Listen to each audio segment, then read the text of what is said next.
I have yet to see a single example of Angel Reese being a leader.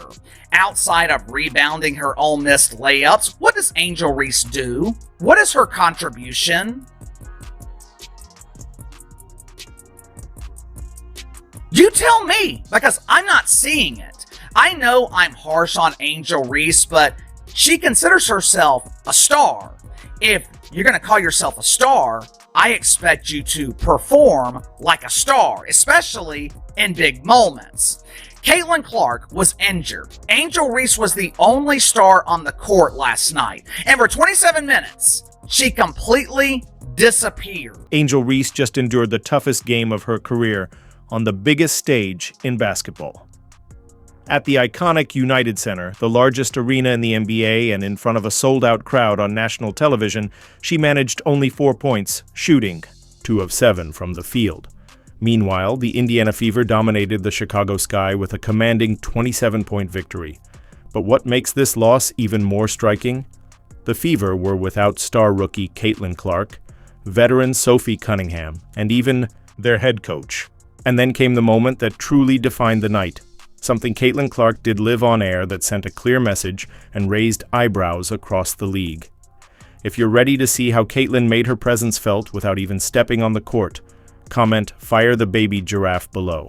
Let's dive in. Well, there's a lot of reaction coming in from last night's drubbing, destruction, annihilation, cremation, whatever you want to call it, roasting, sauteed, whatever your form of cooking may be. But the Indiana Fever absolutely dismantled the Chicago Sky. You can usually tell when a player isn't driving fan interest, especially when ticket prices drop to the cost of a candy bar.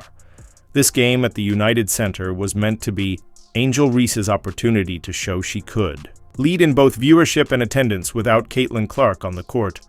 All season long, the Chicago Sky have promoted the idea that Reese is just as much of a fan favorite and headline attraction as Clark, aiming to prove that supporters were showing up to see her play as well. Angel Reese is now quoted as saying, "I'll look back in 20 years and be like, yeah, the reason why we're watching women's basketball is not just because of one person." She refuses to say Caitlin Clark's name. "It's because of me too, and I want you to realize that." Then reality struck hard. As soon as it was confirmed that Caitlin Clark would miss the game due to a quad injury, ticket prices dropped dramatically, from premium levels to just $3. That's less than the cost of a basic coffee, yet it became the going rate to watch Angel Reese play at the United Center. This wasn't a minor dip, it was a total collapse in the secondary market. Tickets originally priced for a high-profile showdown between two rising WNBA stars suddenly became nearly worthless. Scalpers struggled to sell them, and fans who had once been eager for the matchup quickly lost interest. The message was clear.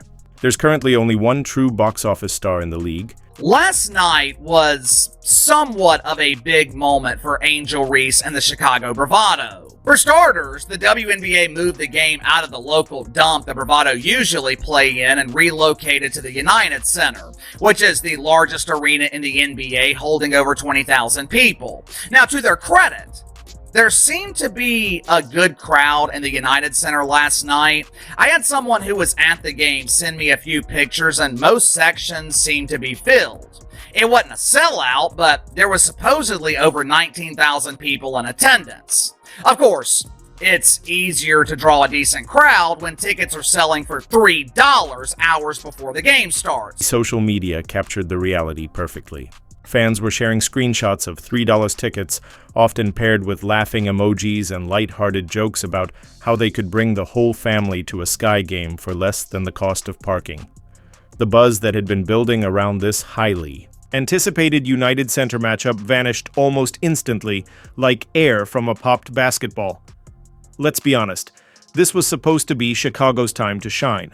The Sky had been promoting Angel Reese as a rising star with her own loyal following, someone who could draw crowds and keep viewers locked in. She was described as must-see television, but when Caitlin Clark was ruled out and no longer part of the narrative, interest dropped off sharply. The message from fans was loud and clear. There's a difference between hype and true star power. Oof. What an outfit Angel Reese was rocking. She put a lot of time, a lot of effort into making sure her ensemble was on point. Are my boots matching my jacket?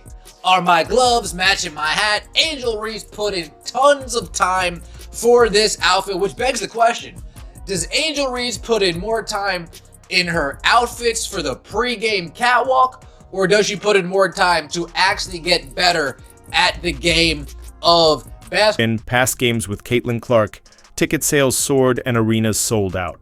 Fans lined up hours, early just to see her warm up. In sharp contrast, the United Center lacked that same energy. Without Clark, the buzz disappeared, proving just how much star power she brings to every game. There were people in the crowd getting there early saying, "Hey Caitlin, can you sign my jersey? Hey Aaliyah, can you sign my shirt? Hey Sophie, can you sign my picture?" There were people asking for autographs in the Chicago Sky crowd that weren't even born yet the last time the Chicago Sky scored this little amount of points. There were people in the crowd who weren't even a thought in their parents' mind at the time that the Chicago Sky last scored at least 52 points, the lowest point total since 2011. Even Chicago Sky fans seemed less engaged once the Clark matchup was off the table. What was supposed to be a high-energy event quickly turned into just another game. Watch parties were canceled and Friday night plans shifted elsewhere. The collapse in ticket prices was just the start of Angel Reese's rough night. Those $3 tickets ended up being a preview of the performance to come from Chicago's so-called superstar.clip. 6 points on 2 of 7 shooting in 27 minutes on primetime national TV. That's how a reputation can unravel in real time. This wasn't just any game. The United Center was hosting its first ever WNBA matchup. CBS had cleared its primetime schedule, and there was no major competition on air. A sold-out crowd packed the NBA's largest arena, expecting a statement performance. Instead, they witnessed what analysts are calling a disaster class, a complete collapse under the brightest lights in the sport. Angel Reese, part 38, let's get it! Life throws her lemons, she makes bricks. Bang! PSA to anyone watching, she is right-handed. Right-handed, by the way. She missed the rim by 3 feet, man. Bang! I gotta say, this is my favorite summer sitcom. Pecan? Butter pecan? Bang! Here's a stat. She's been blocked 20 times, and she's only made 21 hoops. What? Let's break down just how rough this performance really was. Angel Reese scored only 4 points, missing 5 of her 7 shot attempts, including 2 missed layups that drew audible groans from the crowd. One of those layups was blocked outright, and the cameras didn't miss a second of her visible frustration as the game spiraled out of reach. For a player promoted as Chicago's superstar and a supposed box office draw, this stat line was nothing short of brutal. Matter of fact, this might have been the first WNBA game broadcast on CBS in prime time. If it's not the first, it's one of very few. This was a big moment. I'm sure the WNBA would call it historic. Angel Reese is playing in an NBA arena in prime time on network television on Saturday night. Outside of regular season baseball, maybe the College World Series, there was no competition on television. The eyes of the sports world were focused on Angel Reese and the WNBA. And Angel Reese once again proved why no one is watching. What made it even worse was how out of sync Reese looked on the floor. She struggled with decision-making, seemed rattled by the moment, and had no solution for Indiana's defensive intensity. Every frustrated head shake and disappointed gesture was captured on camera as her shots continued to miss the mark. Caitlin Clark is averaging more assists per game than Angel Reese is averaging points per game this season. Yeah. 9.3 points per assist per game. 9.3 assists per game. Let me just bring it up. To 9.1 points per game. Bang! Another diabolical stat. She's 19 of 59 from less than 5 feet away. How about that, man? Bang! She should work in housekeeping for hotels because she could turn it over quickly. Lost by 20. 27, scored only 4 points against the Indiana Fever. I mentioned no Caitlin Clark, no problem, give and go. Like a given, no shot of working. Bang! I prefer car playing. Car playing for what? For how you want to travel! That's too many steps and you can't do that. Bang! What an outfit Angel Reese was rocking. She put a lot of time, a lot of effort into making sure her ensemble was on point. Are my boots matching my jacket? Are my gloves matching my hat? Angel Reese put in tons of time for this outfit, which begs the question, does Angel Reese put in more time in her outfits for the pre-game catwalk, or does she put in more time to actually get better at the game of basketball? Unfortunately, Angel Reese brought her outfit and left her game at home. She brought the nice hat, she brought the nice boots, she brought the nice jacket, she brought the nice gloves, but unfortunately, she left her game at home. 4 points, 12 rebounds, 2 assists in 27 minutes of action, a minus 23 turnovers as the Chicago Sky, without Caitlin Clark, without Sophie Cunningham, without Stephanie. Angel Reese gets up, Aaliyah Boston shoves her, gives her a little stiffy. Hey, don't come at Caitlin. But look at her. Angel Reese upset. Oh my gosh. Hey man, this was hilarious. Look, Angel Reese was pissed. Look at her. She was still going out there a little bit. Look, took the jersey out. What's going on? I thought Angel Reese and Caitlin Clark were cool.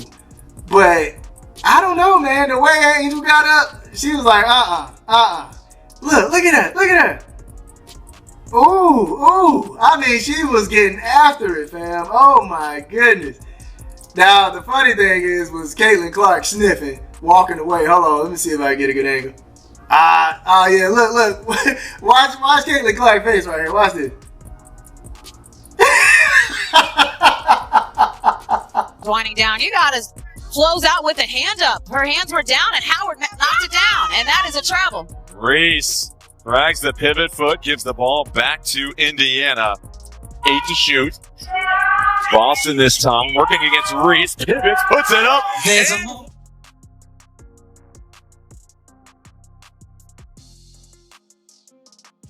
Caitlin Clark, no problem. No Sophie Cunningham, no problem. No head coach Stephanie White, have no fear. The final boss, Austin Kelly, is here. The Chicago Sky, we came into your building and we just, from pillar to post, smacked you guys around.